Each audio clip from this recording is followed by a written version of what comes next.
How to Train Your Demons. How to Train Your Demons. Not dragons. It'd be fucking awesome if there was dragons here. But no. It's vampires, demons, and humans. And we fucking train the demons. So, before I get into really talking about the episode, I do want to make some comments on stuff.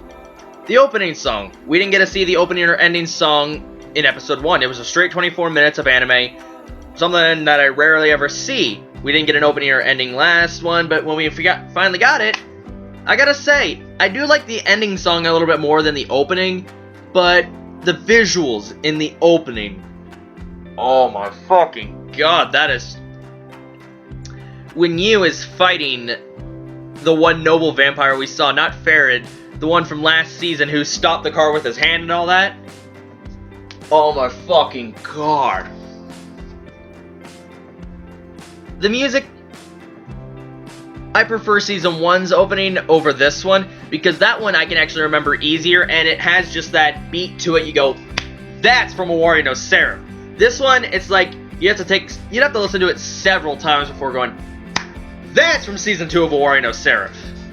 So, it's, yeah, I prefer Season 1. To each their own.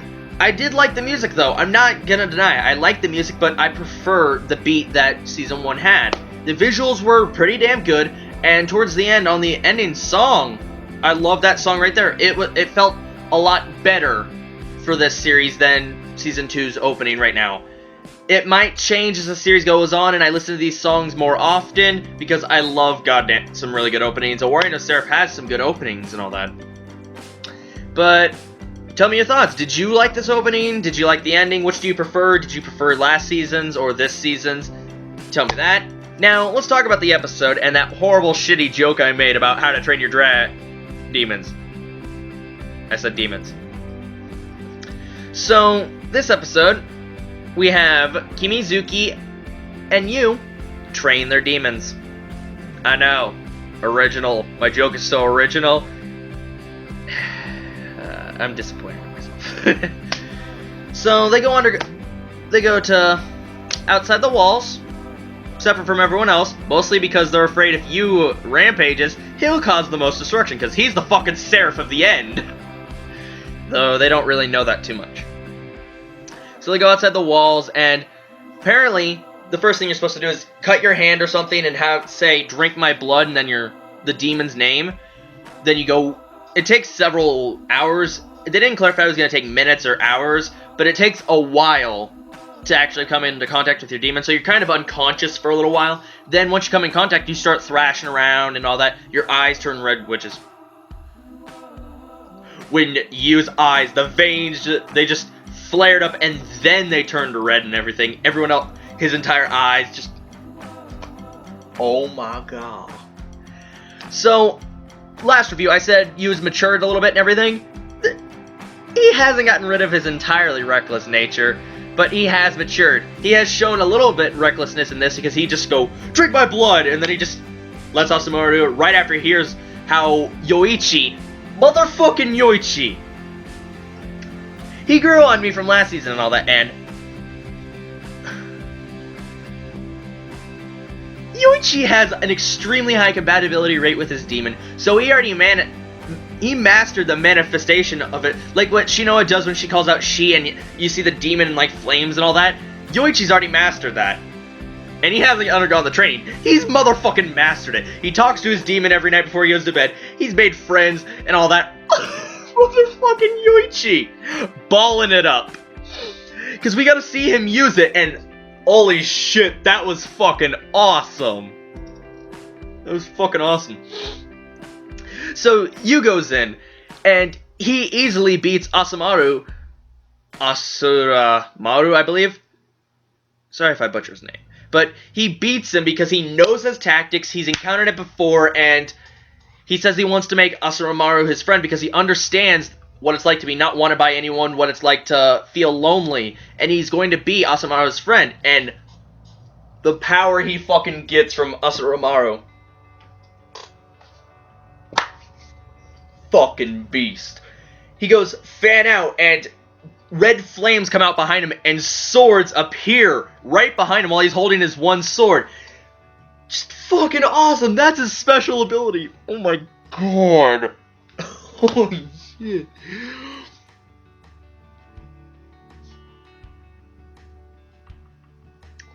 Fucking badass.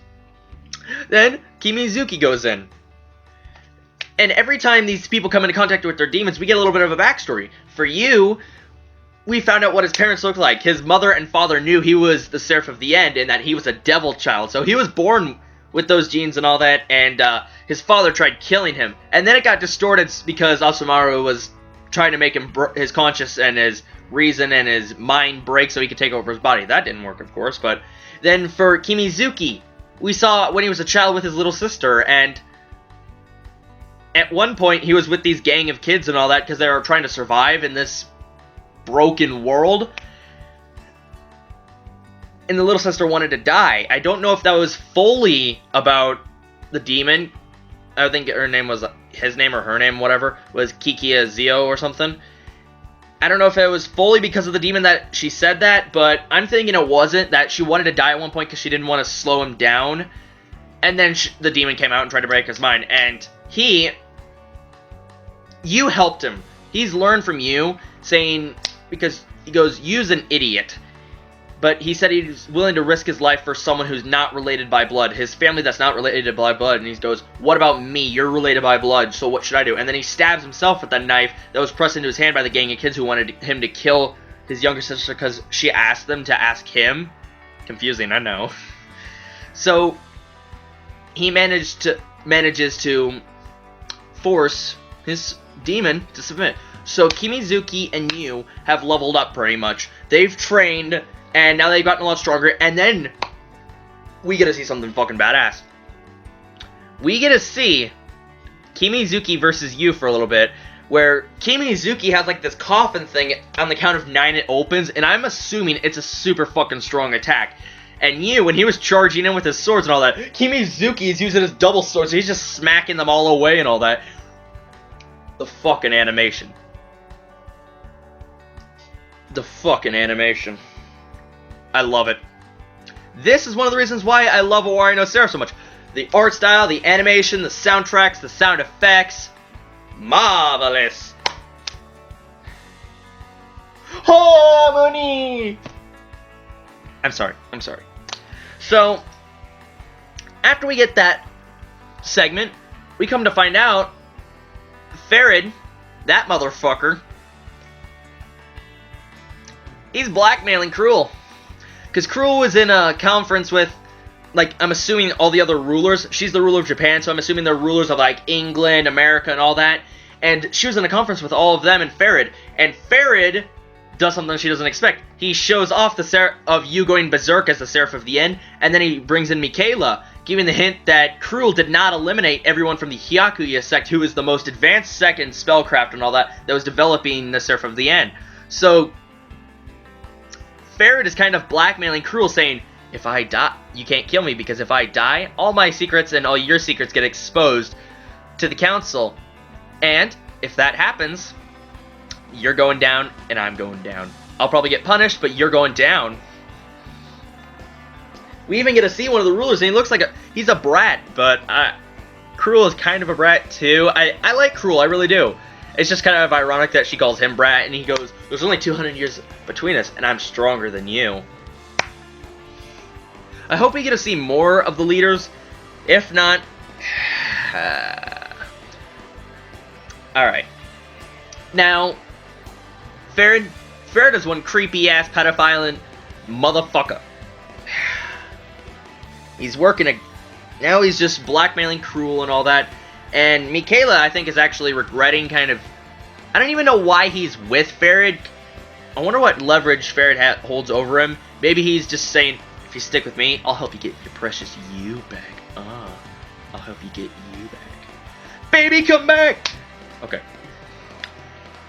So that's interesting how it's going to play out in the future. I wonder if Ferid is eventually going to double-cross her and actually take a stand against her and replace her, because I'm assuming he's dissatisfied with her as a leader, and he wants to take over, because he has that fucking vibe.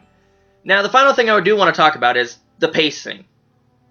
This series is significantly faster than last season. Last season was it was dragged out. We can't deny that. It was dragged out, and some people lost interest because it was so slow. But Season 2 is drastically different. If that one was dragged out, this one was a lot quicker. We already had conflicts with the Hiragi family, interviews, and now they're on to training. Shit is getting real fast. And I like that, how the pacing's increased, and we don't waste time recapping or introducing new characters that are going to take several episodes to build them up that are going to be the main cast. Now my only question is, when is everyone else in Yu's group going to find out, including you, that all the information about the Seraph of the End? Because apparently it might have been Gurren or someone else had deleted all the information from Kimizuki, Yuichiro, and Yu. Those three are like extremely they're skilled, because Yu and Kimizuki can already use their special abilities right after training and all that, and Yuichiro didn't even need to train to master it and all that. Like, he didn't need to go through the usual training methods. So I wonder who did that. I'm assuming it was Gurren. He's gonna eventually probably take a stand against the Hiragi family, and Yu's group will probably side with him. And I'm really curious about the new characters in the opening. Some of them are reoccurring, and then some of them we don't know who the fuck they are. So yeah, tell me your thoughts in the comments below. Did you enjoy episode 2 of Seraph of the End Battle in Nagoya? I fucking did. Tell me your thoughts on the opening, ending song, and what are your theories? Tell me before episode 3 comes this Saturday. I'm so glad I decided to watch this series way back in spring. I'm enjoying every goddamn minute. So yeah, tell me your thoughts in the comments below. Don't spoil anything, you manga readers.